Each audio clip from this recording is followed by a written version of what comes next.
Olá, bom dia, boa tarde, boa noite aos meus alunos do primeiro ano de Sociologia. Sou o professor Rafael. Estou aqui hoje para apresentar para vocês um pouquinho dessa disciplina da Sociologia. É uma disciplina nova para vocês e eu espero que esse vídeo possa ajudá-los a compreender um pouquinho sobre o que nós estaremos estudando e já trouxe dois temas iniciais para a gente pensar junto, que são as ciências sociais e a sociedade. Então, para a gente já ir começando o nosso diálogo e o nosso vídeo não ficar tão extenso, montei um slide para vocês. Deixa eu só arrumar minha tela aqui, colocar o meu ponteiro. Uhum. Não, esse ponteiro não, esse ponteiro do laser. Bom, então as ciências sociais, o que são elas, né? O que são as ciências sociais? Trouxe três itens aqui bem interessantes para a gente poder pensar um pouco sobre isso de uma maneira mais sucinta. Então, as ciências sociais é o conjunto de disciplina científica que estuda os aspectos sociais das diversas realidades humanas. Então, quando a gente fala em disciplinas científicas que estudam os aspectos sociais, são os aspectos das relações, das convivências das pessoas, né? Então, nós vivemos em sociedade. Daqui a pouco eu trouxe também para a gente falar um pouquinho sobre a sociedade e vai ficar um pouco mais claro. Então, essas disciplinas, que não é apenas uma, né? São mais de uma que compõem as ciências sociais, elas vão se dedicar a pesquisas científicas que estudam essas relações e realidades do ser humano. Então, o objetivo dela, aqui o objetivo, né, tem como objeto de estudo tudo que diz respeito às relações da cultura humana, da história, suas realizações, seus modos de vida e seu comportamento individual e social. Então, todo esse conjunto de relações aí que as pessoas apresentam na vida em sociedade, né? Eu trouxe também alguns exemplos para a gente pensar já já. Então, elas ajudam a identificar e compreender os diferentes grupos sociais, contextualizando seus hábitos e costumes na estrutura de valores que rege cada um deles. Então, nós temos que compreender, identificando, para depois compreender, as diferenças que existem nos grupos, né? Então, nós sabemos que cada ser humano ele é único, não único apenas fisicamente, mas ele é único no seu comportamento, né? E esse comportamento ele interage dentro dessa vida em sociedade. Então, quem são essas ciências? Quais são as ciências, né, que compõem essas ciências sociais, né? Então, nós temos a sociologia, que ela estuda as relações sociais, a antropologia, ela estuda as características dos agrupamentos humanos, e a origem da evolução das culturas. Por que a evolução? Porque essas culturas elas vão se modificando ao passar dos anos, ao passar do tempo, né? A ciência política, que estuda a distribuição do poder na sociedade e as diversas formas de governo. O poder ele está na mão de muitas pessoas, né? Não necessariamente o poder é aquele poder que a gente está falando de quem está num cargo público e político, né? Mas o poder ele passa de uma mão para outra e a ciência política é a ciência que vai estudar essa relação aí. E a economia, que estuda as atividades humanas relacionadas aos bens e aos serviços. Então, esse conjunto de disciplinas formam as ciências sociais. E todas elas acabam tendo ligação, por isso que elas formam esse grupo unido junto. E quem que é o profissional, né? O que eles pesquisam, né? Esses profissionais que estão aí. Bom, os cientistas sociais, então, eles vão pesquisar o quê? Os hábitos, os costumes, estrutura familiar, né? Como que elas se comportam, porque a estrutura familiar, por exemplo, que nós temos no Brasil, não é a mesma estrutura que, de repente, existe num outro país, numa outra sociedade que se comporta diferente da nossa. A questão religiosa, da mesma forma, institucional e econômica de grupos diversos. Então, tudo isso se modifica conforme a sociedade. E é o que ajuda o profissional, né, que vai tentar ajudar na solução de problemas na educação, saúde e violência urbana. Porque você compreendendo essa diversidade que existe entre essas sociedades, ou dentro da própria sociedade, você consegue traçar soluções para esses problemas. Bom, a sociedade, então, é o espaço, né? Todos nós vivemos numa sociedade. Então, nós formamos ela. Para a sociedade existir, tem que ter esses indivíduos, né? Então, aqui, até um ermitão eu coloquei, né? Que tem optado pelo isolamento, ele também faz parte de uma sociedade, né? Ele fez essa opção por estar isolado. O isolamento social não necessariamente significa que você não esteja numa sociedade. Pensar, o ato de pensar, da gente estar pensando, já é algo social, já é um ato social. A linguagem também é um ato social.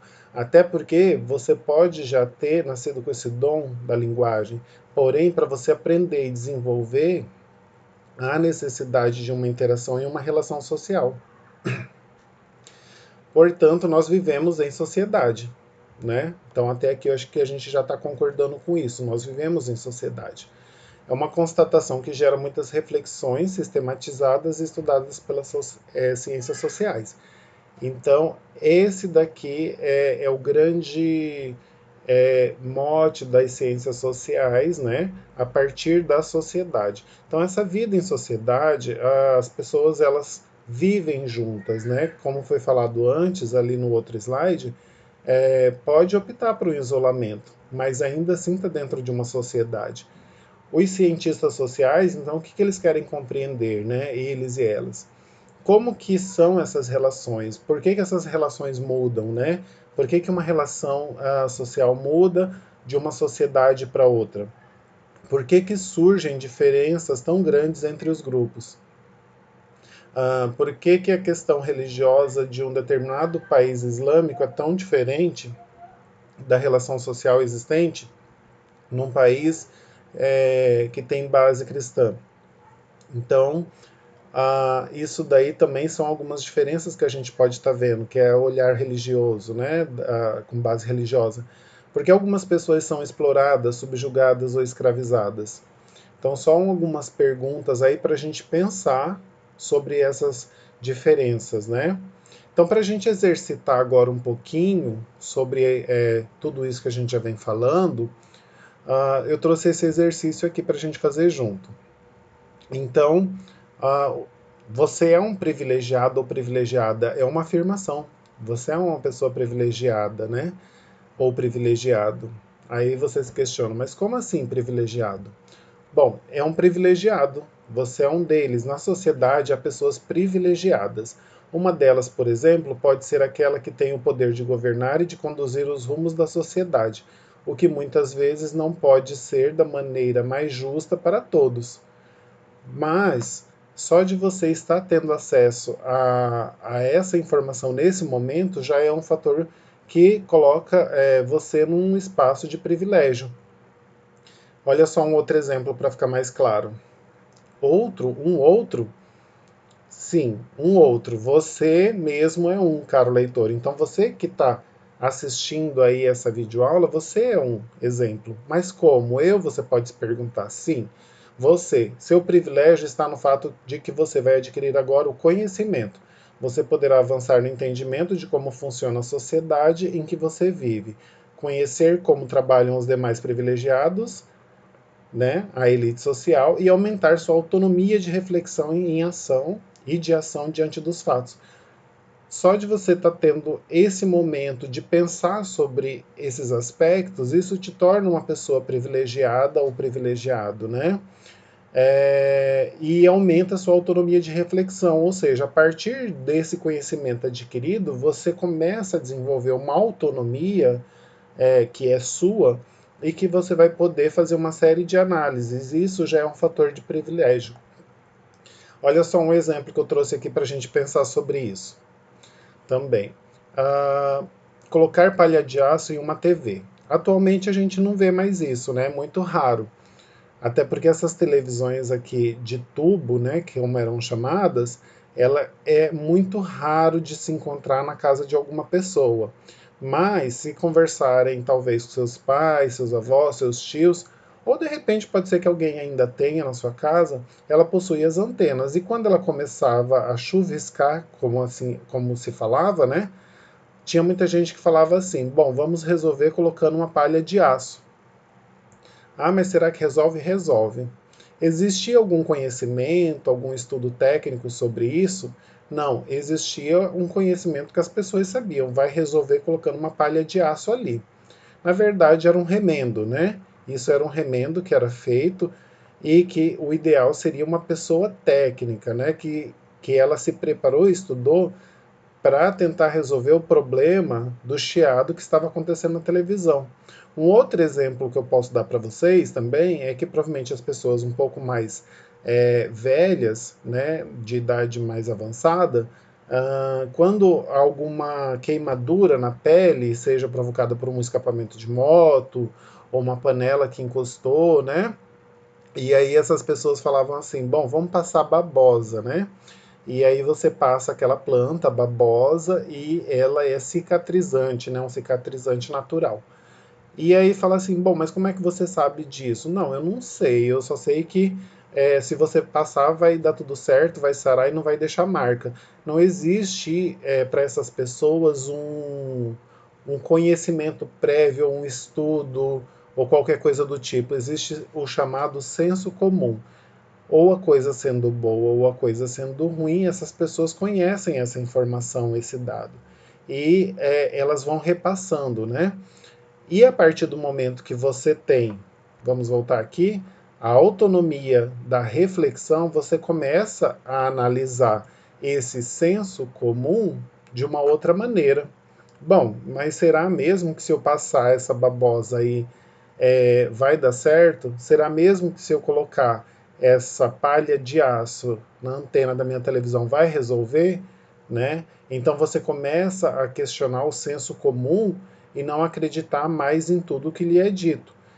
Tem senso comum que ele tem uma razão lógica e que ele vai dar certo? Vai dar certo. Alguns casos vão dar certo. Outros casos não vão dar certo. Por quê? Porque são conhecimentos de senso comum. Bom, por hoje é só. Então a gente vai ficando por aqui e a gente vai voltar para poder falar um pouquinho mais sobre essa nossa disciplina, sobre os conteúdos na próxima aula. Eu espero que hoje já tenha instigado um pouquinho vocês a pensar um pouco com esse olhar da sociologia, das ciências sociais e vocês deixem os seus comentários aqui no vídeo, na nossa sala de Classroom ou através dos outros canais. E as atividades e os textos complementares também vão estar lá para vocês. Tá certo? Um grande abraço, tudo de bom e até mais.